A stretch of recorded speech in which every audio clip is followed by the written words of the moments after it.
A real disgrace took place at the United Nations yesterday. Not one, not two, but three very sinister events.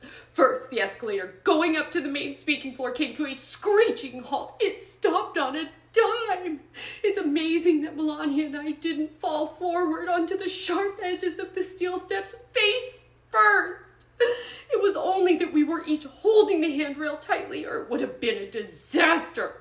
This was absolute sabotage, as noted by a days earlier post in the London Times that said UN workers joked about turning off an escalator. The people that did it should be arrested. Then, as I stood before a television crowd of millions of people all over the world and important leaders in the hall, my teleprompter didn't work. It was stone cold dark. I immediately thought to myself, wow, first the escalator event and now a bad teleprompter? What kind of a place is this? I then proceeded to make a speech without a teleprompter, which kicked in about 15 minutes later. The good news is the speech has gotten fantastic reviews. Maybe they appreciated the fact that very few people could have done what I did. And third, after making the speech, I was told that the sound was completely off in the auditorium where the speech was made.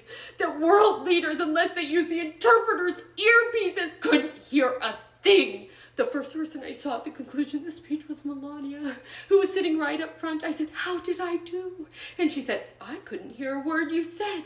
This wasn't a coincidence. This was triple sabotage at the UN. They ought to be ashamed of themselves. I'm sending a copy of this letter to the Secretary General, and I demand an immediate investigation. No wonder the United Nations hasn't been able to do the job they are putting citizens to do. All security tapes at the escalator should be saved, especially the emergency stop button. Secret Service is involved. Thank you for your attention to this matter.